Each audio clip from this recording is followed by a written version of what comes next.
सख्त से सख्त इनको सजा विभागीय तौर पर मिले। तो यही है कि बगैर किसी अभियुक्त के पृष्ठभूमि और बगैर उनके किसी दबाव में आके हम लोगों ने पुलिस कर्मियों को जेल भेजा। लाइनर का काम करते थे, यानी कि जो इन अपराध के गिरोहों के लोगों को बताते थे कि कौन सा व्यवसायी बाहरी है और आजकल बाजार में आया हुआ है, जो लाइनर का काम करते थे उनको भी चिन्हित कर दिया गया। इसमें गुप्त सूचना के आधार पर छापामारी कर एक मिनी गन फैक्ट्री का उद्भेदन किया गया है। इसमें एक अपराध कर्मी को गिरफ्तार किया गया है और इसमें अर्धनिर्मित कार्बाइन 1 पीस, कार्बाइन के अर्धनिर्मित मैगजीन 5 पीस, अर्धनिर्मित पिस्टल 2 पीस और उसके बैरल 9 पीस, कारतूस, base machine, electric grinder, drill machine, carbine का मैगजीन, स्प्रिंग इत्यादि बहुत सारे सामान बरामद किए गए और इस संबंध में कासिम बाजार थाना दर्ज कर उपरोक्त अभियुक्त को जेल भेजा गया है और आगे की कार्रवाई की जा रही है। चौथी मुख्य उपलब्धि पुलिस के द्वारा और पुलिस टीम की विशेष जो उपलब्धि रही, वहाँ भी 2 साल से गिरफ्तारी हुई है।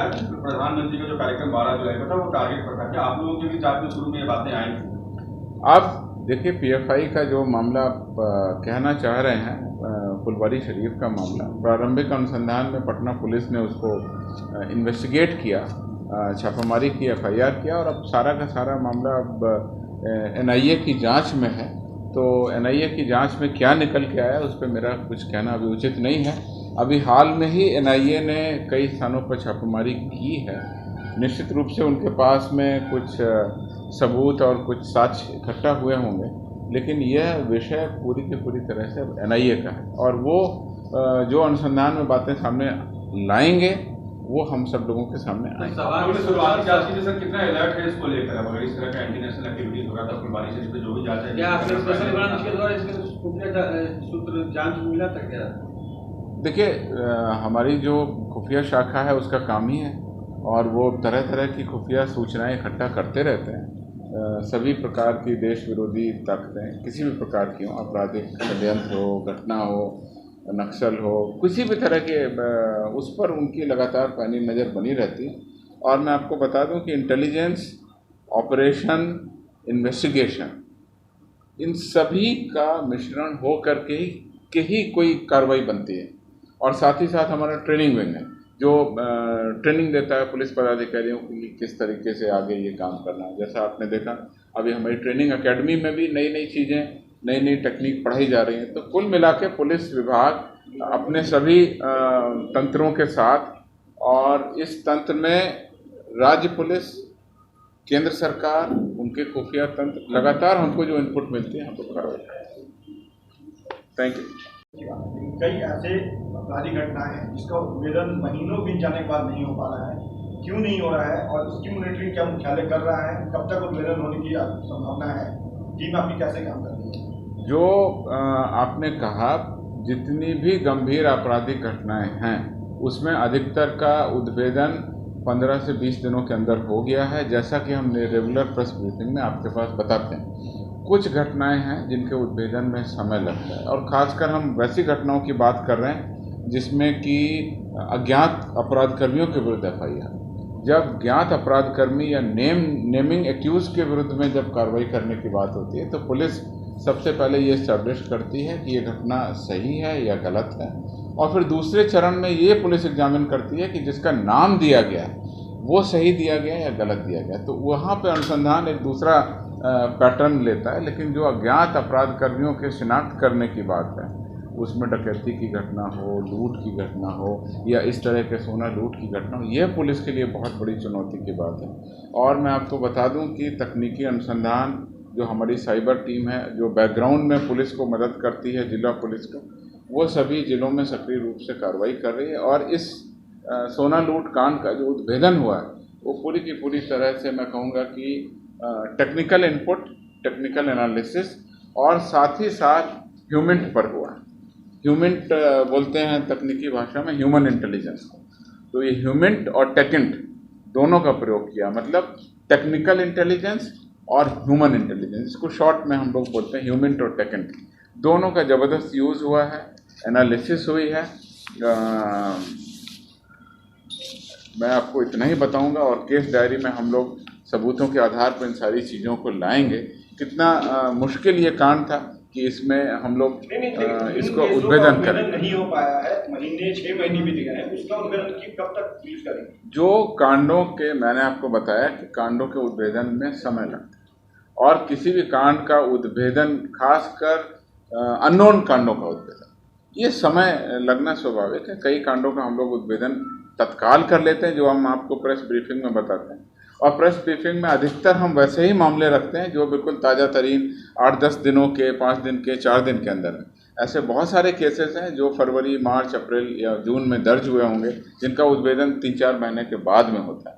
तो वैसे मामलों को हम प्रेस ब्रीफिंग में नहीं रखते हैं। हम वैसे मामलों को रखते हैं जिसमें आपका ज़्यादा इंटरेस्ट हो, मीडिया का। और हम लोगों की लगातार, मैं आपको बता रहा हूँ, मैं आपको लगातार एक व्यवस्था बनी हुई है। इस व्यवस्था में पुराने कांडों का अनुश्रवण, अनुसंधान और उन पे आरोप पत्र की स्थिति, नए जो कांड दर्ज हुए हैं उनके उद्भेदन की स्थिति, सभी बिंदुओं पर कार्रवाई। सर, ये जो पीएफआई को लेकर रेड चल, जैसा कि मैंने आपको बताया और बिल्कुल स्पष्ट है कि जब पुलिस कोई भी घटना होती है तो उसको सभी आयामों पर तकनीकी अनुसंधान और पुलिस के जो सत्यापन करने के तरीके हैं, गवाहों के बयान, उसके आधार पर कार्रवाई कर रही है। और एक और मामले में इनकी संलिप्तता है जो जांच की जा रही है, जो कि पिछले साल नवंबर का है, वो भी सोना लूट का है। उसमें भी इनकी गरखा थाना क्षेत्र का, गरखा थाना क्षेत्र का नवंबर के एक लूट में भी इनकी बात प्रकाश में आई है। पुलिस की टीम के द्वारा ही उद्भेदन किया गया है और हमेशा पुलिस जब किसी कांड का अनुसंधान करती है तो बहुत खुले मन से, और रूल ऑफ लॉ जिसे कहते हैं वो यही है कि बगैर किसी अभियुक्त के पृष्ठभूमि और बगैर उनके किसी दबाव में आके हम लोगों ने पुलिस कर्मियों को जेल भेजा और 2 पुलिस कर्मियों को जेल भेजते हुए कार्रवाई की है। तो ये हमारे उद्भेदन का ही नतीजा है और इसके लिए पूरी की पूरी छपरा पुलिस की टीम बधाई का पात्र है। हम लोग औपचारिक रूप से उनको बधाई पत्र देंगे जो उन्होंने अच्छा काम किया है, लेकिन अभी इस कांड में और अनुसंधान बाकी है। वो अगली प्रेस ब्रीफिंग में जब ये होगा आपको बताएंगे। डिपार्टमेंट के द्वारा क्या कार्रवाई की जाएगी, क्योंकि जिस तरह से जो घटना का अंजाम दिया पुलिस कर्मी, तो डिपार्टमेंट क्या सख्त कोई कदम? निश्चित रूप से जब जैसे ही इनको जेल भेजा गया है, वो तो हमारा डिपार्टमेंटल एक्शन है। क्रिमिनल जब एक्शन में कार्रवाई हो गई तो इनको जेल भेजा गया, इनको तत्काल निलंबित किया जाएगा, विभागीय कार्रवाई चलाई जाएगी और हम लोग चाहेंगे कि इसमें सख्त से सख्त इनको सजा विभागीय तौर पर मिले। सर, ये जो फिर से अपराधी जिस जगह जगह जो खबरें आ रही हैं, अंधाधुंध तारीख की, आरा में, सीतामढ़ी में, बेगूसराय में घटना घटी, क्या लॉ एंड ऑर्डर पर क्या लगता है आपको, अभी भी और ज्यादा कमाल की जरूरत है? लॉ एंड ऑर्डर पूरी तरह से दुरुस्त है। विधि व्यवस्था सांप्रदायिक रूप से या अपराध के दृष्टिकोण से हर बिंदुओं पर पुलिस तत्पर होकर कार्रवाई कर रही है। और जो आपने जिन घटनाओं का उल्लेख किया है वह घटनाएं हुई हैं और 1-2 राउंड फायरिंग या किसी की दुश्मनी के कारण किसी के दरवाजे पर जाकर के फायरिंग हुई, जैसा कि बेगूसराय के दूसरी घटना में आया है। इसी तरह की घटना वैशाली के चौराहे पर हुई है, आरा में भी इसी तरह की है। तो ये आपसी दुश्मनी के कारण अपराध कर्मियों द्वारा वाहन का उपयोग करते हुए, अवैध हथियारों का यूज़ करते हुए की है। इस पर सभी मामलों में कांड दर्ज हो गया, पुलिस की टीम इसका अनुसंधान कर रही है और जो स्थानीय सूत्र हैं या जो सीसीटीवी हैं या और भी जो भी हमारे सूत्र हैं उसके आधार पर कार्रवाई।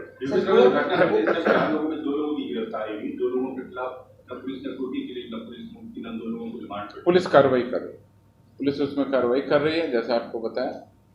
सर, आप पुलिस मुख्यालय अपनी विभाग के सारण जिला के भगवान बाजार थाना क्षेत्र में सोना लूट के एक गिरोह का उद्भेदन किया गया।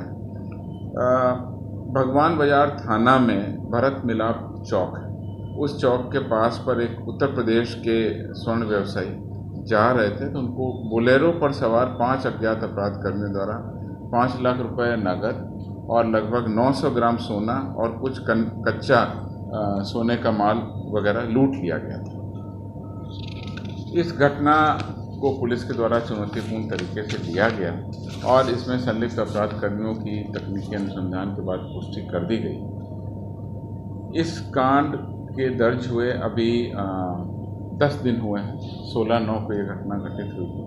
डकैती के गंभीर अपराध में ये घटना घटित की गई। अनुसंधान के क्रम में संकलित साक्ष्यों के आधार पर शशि भूषण सिंह, जो कि बिहार सशस्त्र पुलिस 5 का सिपाही है, और एक दूसरा सिपाही जो BSAP 14 का है, पंकज कुमार परमार और शशि भूषण सिंह, इन दोनों सिपाहियों को गिरफ्तार कर लिया गया और उनके निशानदेही पर सोना में से लगभग 280 ग्राम सोना बरामद कर लिया गया है।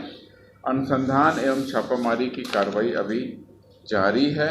इसमें गिरोह का उद्भेदन हुआ है और भी लोगों के, अपराध कर्मियों के नाम इसमें प्रकाश में आ गए हैं और इस प्रकार से इसमें कई सारे विभिन्न राज्यों के अपराध कर्मियों के भी शामिल होने की संभावना है।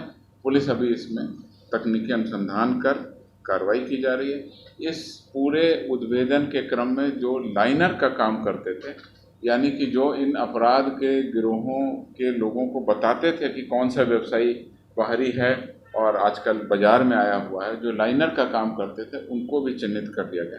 पुलिस के द्वारा इसमें कार्रवाई की जा रही है। इस घटना में पुलिस लगा एक वाहन बोलेरो चालक की बात प्रकाश में आई है। उस वाहन की, उस चालक का भी सत्यापन किया जा रहा है।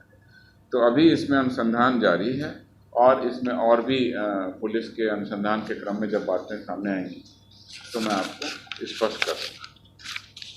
तो क्या है इस प्रेस ब्रीफिंग में आपका स्वागत है। पिछले कुछ दिनों से इस नियमित ब्रीफिंग को प्रारंभ किया गया है और आप लोगों के फीडबैक के अनुसार इसको नियमित किया जा रहा है। मैं सबसे पहले कुछ इधर हाल की जो उपलब्धियां हैं उस पर प्रकाश डालूंगा।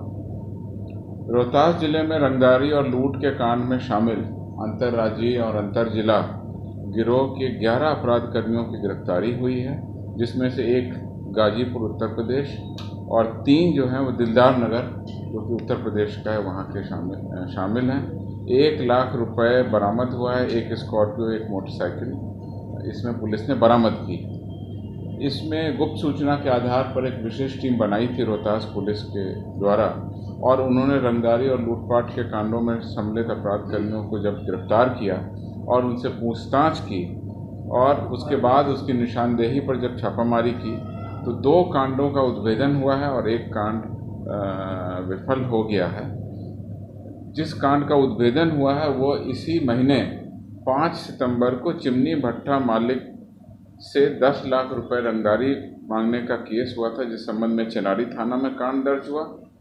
और इस महीने 20 सितंबर को अर्थात 5-6 दिन पहले अकोढ़ी गोला थाना में पैसा वसूल करके डेहरी गया पैसेंजर से गया जा रहे किराना कारोबारी से इस्माइलपुर स्टेशन के पास लगभग 1.5 लाख रुपए की लूट हुई थी। इस संबंध में गया रेल थाना कांड संख्या दर्ज किया गया था। इन दोनों कांडों का उद्भेदन करते हुए अंतर जिला और अंतर्राज्यीय अपराध कर्मियों को गिरफ्तार करते हुए एक उल्लेखनीय सफलता रोहतास पुलिस ने अर्जित की। दूसरी एक उल्लेखनीय सफलता हमको हुई, जिसकी की सूचनाएं मीडिया में प्रकाशित हुई हैं, मैं उस पर बता देना चाहता हूं। उसमें पुलिस बलों के द्वारा जो छापामारी अभियान नक्सली पहाड़ियों पर किया गया, उसमें 20 लाख रुपए चकरबंदा के पचरुखिया पहाड़ी क्षेत्र से गड़ी हुई हालत में गोदरेज कंपनी के एक लोहे के लॉकर से बरामद हुआ गया। और उसके अलावा Aurangabad police, Palamu police, Jharkhand CRPF की कोबरा वाहिनी के संयुक्त अभियान में सरकार के 14 लाख के इनामी, जिसमें कि 3 लाख का इनाम बिहार सरकार के द्वारा, 18 लाख का इनामी, 3 लाख रुपए का इनाम बिहार सरकार के द्वारा और 15 लाख रुपए का इनामी झारखंड सरकार द्वारा नक्सली अभियुक्त विनय यादव उर्फ कमल जी उर्फ किसले जी उर्फ मुराद जी उर्फ गुरु जी, विभिन्न नामों से ये जाने जाते रहे अपराध कर्मी, अंबा जिला औरंगाबाद को दाऊदनगर थाना में गिरफ्तार किया। ये मुख्य रूप से इसका क्रिया क्षेत्र झारखंड था, उनके द्वारा ज़्यादा इनाम की राशि रखी गई थी, लेकिन बिहार में भी इनके द्वारा अपराध किया गया। बिहार पुलिस और झारखंड पुलिस के द्वारा कुल 18 लाख रुपए के इनामी नक्सली को गिरफ्तार किया गया। और इस गिरफ्तारी के बाद स्वीकारोक्ति बयान लिया गया।